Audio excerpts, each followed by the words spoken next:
and you guys should listen to this because I know what I'm talking about. If you happen to be creative, if you're a songwriter or another kind of musician or an artist or any of the other number of things that you might be, find a way to make money and then practice your craft on the side, because you'll starve to death otherwise. Now, for some of you that won't be true, but it's a tiny minority. Your best bet is to find a job that will keep body and soul together and parse off some time that you can pursue your creative thing, because then, well, as a long-term strategy, a medium to long-term strategy, it's a better one. You know, you hear very frequently people say things like everyone's creative. It's like, that's wrong, okay? It's wrong. It's just as wrong as saying that everyone's extroverted. First of all, you have to be pretty damn smart to be creative, because otherwise you're just going to get to where other people have already got, and that's not creative by definition. So being fast and being out there at the front of things really makes a difference. And then you also have to have these divergent thinking capabilities, and that's part of your trait structure. And creative people are really different than non-creative people. You know, partly because, for example, they're highly motivated to do creative things and to experience novelty and to chase down aesthetic experiences and to attend movies and to read fiction and to go to museums and to enjoy poetry and to enjoy music that's not conventional music, for example. These aren't trivial differences. And so it's a real misstatement to make the proposition that everyone's creative. It's just simply not the case. It's a matter of wishful thinking. It's like saying that everyone's intelligent. It's like, well, if everyone's intelligent, then the term loses all of its meaning, because any term that you can apply to every member of a category has absolutely no meaning. You know, the other thing you want to be thinking about here is that don't be thinking that creativity is such a good thing. It's a high-risk, high-return strategy. There's creative people in this room, man. You guys are going to have a hell of a time monetizing your creativity. It's virtually impossible. It's really, really difficult because, first of all, let's say you make an original product. You think the world will beat a pathway to your door if you build a better mousetrap. It's like, that's complete rubbish. It isn't true in the least. If you make a good creative product, you've probably solved about 5% of your problem. Because then you have marketing, which is insanely difficult, and then you have sales, and then you have customer support, and then you have to build an organization. And you have to, if it's really novel, you have to tell people what the hell the thing is. You know, we built this future authoring program, right? It's available for people online. So how do you market that? No one knows what that is, and that's a real problem. If you write a book, well, then you have the problem that another million people have also written a book. But if you produce something that's completely new and doesn't have a category, people can't search for it online. How are they going to find it? And then you have pricing problems, and it's really unbelievably difficult to produce something creative and then monetize it. And even worse, if you're the creative person, let's say you have a spectacular invention, you've got no money, right? You've got no customers. Those are big problems. And so maybe you go and you find a venture capitalist. We start with family and friends, because that's how it works. You raise money for your product. You raise money from your family and friends. That's assuming you have family and friends that have some money and that they're going to give it to you. And most people aren't in that situation. So it's a terrible barrier right off the bat. And then, of course, you're putting your family and friends at substantial financial risk, because the probability that your stupid idea is going to make money is virtually zero, even if it's a really brilliant idea. And so then let's say, well, you get past family and friends and you get venture capitalists involved, because that's often the next step, or an angel investor. There's steps in building a business. Family and friends, angel investor, that's some rich guy that you've happened to meet some way who's into this sort of thing and is willing to provide you with some money to get your product off the ground. Well, how much of your product is that person going to take? Well, most of it. Most of it. And no wonder, because, you know, you don't have any money. How are you going to bargain for control over your product? He'll just say, well, do you want the money or not? And if your answer is no, then he'll go and do something else with his money. It's not like there's no shortage of things that you can do with your money. There's a million things you can do with it. So you're not in a great bargaining position.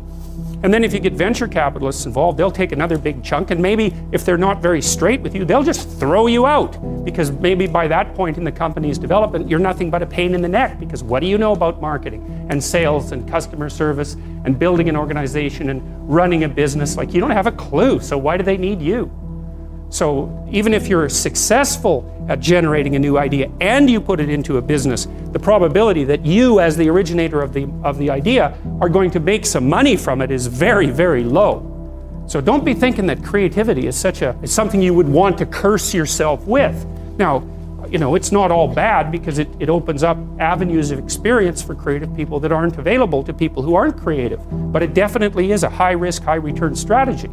You know, so the overwhelming probability is that you will fail. But a small proportion of creative people succeed spectacularly. And so it's like a lottery in some sense. You're probably going to lose. But if you don't lose, you could win big. And that keeps a lot of creative people going. But also they don't really have much choice in it, because if you're a creative person, you're like a fruit tree that's bearing fruit. So you don't really have, you can suppress it, but it's very bad for you.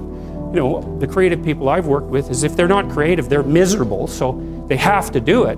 But and you know, there's real joy and pleasure in it and psychological utility, but that doesn't necessarily mean that it's an intelligent, it's certainly not a conservative strategy for moving forward through life. What does it mean to think creatively? It's something like this. Imagine that I toss you out an idea, and there's some probability that when I toss you that idea, that will trigger off other ideas in your imagination. So you could think about it as a threshold issue.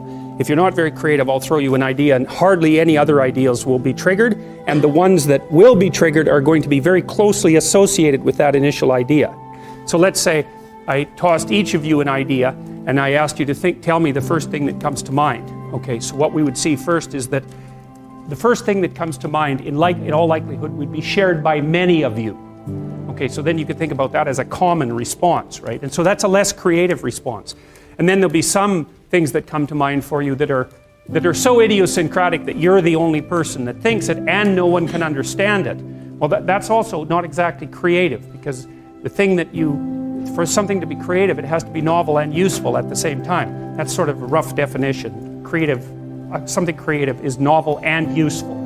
So you can think of, you get thrown an idea and there's some probability that will co-activate other ideas. And if it co-activates many other ideas, that's like fluency. And if it co-activates ideas that are quite distant from the original idea, something like that, and you could track distance by comparing it to probability that other people have generated it, then that's also another indication of creativity. So they have to be many unlikely responses that are useful. That's what creativity is, roughly speaking. And then you can fractionate it into different dimensions. So that's creative thinking. But then creative achievement would be the ability to take those original ideas and then actually to implement them in the world. And that's obviously much more different than merely being creative. Imagine what happens when you play Monopoly. What happens? Everybody has the same amount of money to begin with, right? So then you start playing. It's basically a random game. Well, some people start to win a bit and some people start to lose a bit. And then if you win, the probability that you'll keep winning starts to increase. And if you lose, your vulnerability increases as you lose. And then maybe you've got, say, 6 people playing Monopoly. Soon one person has 0. What happens when they have 0? They're out of the game. So 0 is a weird number, because when you hit 0, you're out of the game. So then if you keep playing, people start to stack up at 0, right? What happens at the end of the game? One person has all the property and all the money, and everyone else has none. Right, that's what happens if you play an iterated trading game to its final conclusion. It's not a consequence necessarily of structural inequality. It's built into the system at a deeper level than that. So, you know, people talk about all the time about how unfair it is that the 1% of the population has the vast amount of the money, and 1% of the 1% has most of that money, and 1% of the 1% of the 1% has most of that money. It's an inevitable conclusion of iterated trading games, and we don't know how to fight it. We don't know how to take from the people who have and move it to the bottom without it instantly moving back up to the top. Different people maybe, but still back up to the top. Because even the 1% churns a lot. Like, I think you have a 10% chance, if I remember correctly, you have a 10% chance of being in the top 1% for at least 1 year of your life, and a 40% chance of being in the top 10% for at least 1 year in your life. That's in Canada and the US. It's less so in Europe. So there's a fair bit of churning at the top end. It's not the same people all the time who have the money, but it is a tiny fraction of the people all the time who have all the money.